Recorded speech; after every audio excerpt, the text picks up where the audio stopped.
السلام عليكم ورحمة الله تعالى وبركاته. أعوذ بالله من الشيطان الرجيم.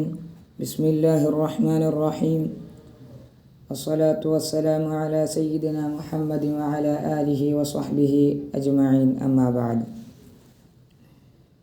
ഹബീബായ റസൂലുള്ളാഹി സ്വല്ലല്ലാഹു അലൈഹി വസല്ലമ തങ്ങളുടെ മുഅ്ജിസത്തുകളെപ്പറ്റി പഠനം നടത്തുമ്പോൾ മർമ്മപ്രധാനമായി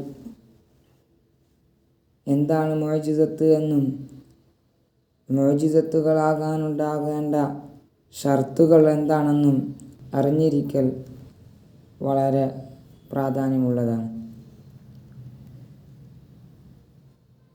മുഅ്ജിസത്ത് എന്താണെന്ന് അല്ലാമ സഅദുദ്ദീൻ തഫ്താസാനി റളിയല്ലാഹു അൻഹു അവിടുത്തെ ശറഉൽ അഖായിദ് എന്ന കിതാബിലൂടെ പറഞ്ഞു വെക്കുന്നത്, റസൂലാണെന്ന് വാദിച്ചു വരുന്ന ഒരുത്തരുടെ സിദ്ഖിനെ വെളിപ്പെടുത്തുക എന്ന ലക്ഷ്യത്തോടെ പതിവിനെതിരായി സംഭവിക്കുന്ന കാര്യങ്ങളാണ് മുഅ്ജിസത്ത് എന്ന് അവിടുന്ന് പറഞ്ഞു വെക്കുന്നുണ്ട്. അഥവാ അൽ മുഅ്ജിസത്തു അമ്റുൻ ഖാരിഖുൻ ലിൽ ആദതി ഖുസിദ ബിഹി ഇൽഹാറു സിദ്ഖി മൻ ഇദ്ദഅ അന്നഹു റസൂലുള്ളാഹ് എന്ന് പറഞ്ഞു വെക്കുന്നതായി നമുക്ക് കാണാൻ കഴിയും. എന്താണ് മുഅ്ജിസത്തുകൾക്കുണ്ടായിരിക്കേണ്ട ഷർത്തുകൾ?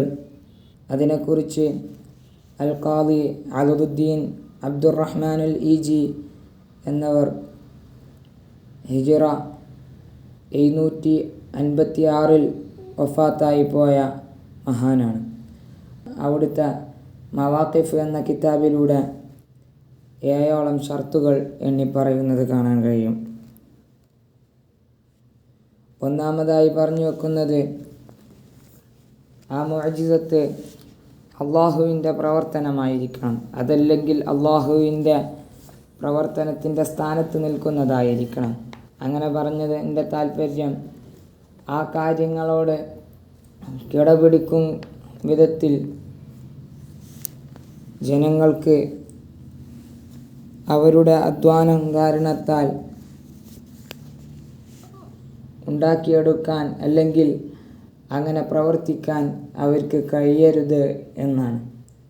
രണ്ടാമതായി ഓർമ്മപ്പെടുത്തുന്നത്, അത് പതിവിനെതിരായിരിക്കണം. ഭൗതിക നിയമത്തിനോടും അത് സംഭവിക്കാൻ സാധ്യതയില്ലാത്ത അത്തരത്തിലുള്ള കാര്യങ്ങളായിരിക്കണം. മൂന്നാമതായി എണ്ണുന്നത്, എതിരാളികൾക്ക് ഇതുപോലത്തൊന്ന് കൊണ്ടുവരാതിരിക്കാൻ കഴിയണം. നാലാമതായി അവിടുന്ന് ഓർമ്മപ്പെടുത്തുന്നത്, റസൂലാണ് എന്ന് വാദിക്കുന്നവരുടെ പ്രവർത്തനമോ അല്ലെങ്കിൽ അവരോടുമായി എന്തെങ്കിലും ബന്ധപ്പെട്ടുകൊണ്ടിരിക്കണം ഈ മുഅ്ജിസത്ത് ഉണ്ടായിരിക്കേണ്ടത്. അഞ്ചാമതായി ഓർമ്മപ്പെടുത്തുന്നത്, മുഅ്ജിസത്ത് ഈ അവകാശവാദത്തോട് യോജിച്ചു കൊണ്ടിരിക്കണം. അങ്ങനെ പറഞ്ഞാൽ ഒരു റസൂലാണ് എന്ന് പറഞ്ഞു വരുന്ന ഒരാൾ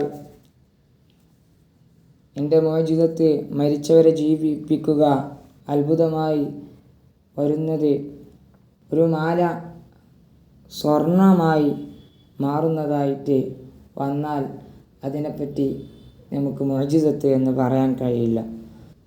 അഞ്ചാമത്തായി ഈ ഷർത്ത് നാം പറഞ്ഞു വെക്കുമ്പോൾ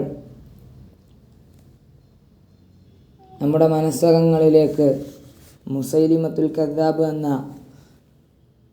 പ്രവാചകത്വ വാദിച്ചിരുന്ന ഒരു വ്യക്തിയുണ്ടായിരുന്നു. ആ മുസൈലിമത്തുൽ കദ്ദാബ് റസൂലുള്ളാഹി സ്വല്ലല്ലാഹു അലൈഹി വസല്ലമ തങ്ങൾ കാണിച്ചിരുന്നത് പോലെ പല സന്ദർഭങ്ങളിലും കാണിക്കാൻ നോക്കിയിട്ടുണ്ടായിരുന്നു. അങ്ങനെ ഒരു ഉദാഹരണം പറഞ്ഞാൽ, ഒരു കിണറ്റിൽ വളരെ തുച്ഛമായ വെള്ളം മാത്രമായിരുന്നു ഉണ്ടായിരുന്നത്. അങ്ങനെ റസൂലുള്ളാഹി സ്വല്ലല്ലാഹു അലൈഹി വസല്ലമ തങ്ങളെപ്പോലെ ഇദ്ദേഹം പോയി ആ വെള്ളത്തിലേക്ക് തുപ്പുന്നുണ്ട്. തുപ്പിയപ്പോൾ ഉള്ള വെള്ളവും വറ്റിപ്പോവുകയാണ് ഉണ്ടായത്. അങ്ങനെ ജനങ്ങളുടെ മുമ്പിൽ അവൻ വഷളാവുകയും ചെയ്തിട്ടുണ്ടായിരുന്നു. അതുപോലെ ആറാമത്തെ ഷർത്തായി എണ്ണി പറയുന്നത് ഈ മുഅ്ജിസത്ത് തന്നെ ഇദ്ദേഹത്തിനെ നിഷേധിക്കാതിരിക്കുക എന്നുള്ളതാണ്.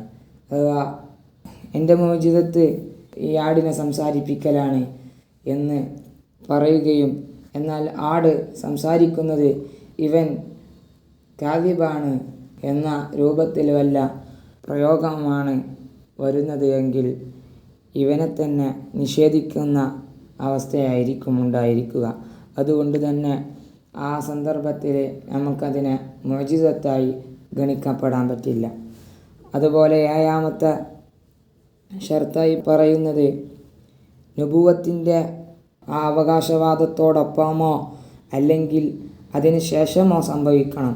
അങ്ങനെ പറയുമ്പോൾ ഈസാ അലൈഹിസ്സലാത്തു വസ്സലാം തൊട്ടിലിൽ വെച്ച് സംസാരിച്ച ചരിത്രം മഹത്തുക്കൾ പറഞ്ഞു വെക്കുന്നത് അതിനെപ്പറ്റി ഇർഹാസ് എന്നാണ് പരാമർശിക്കുന്നത്.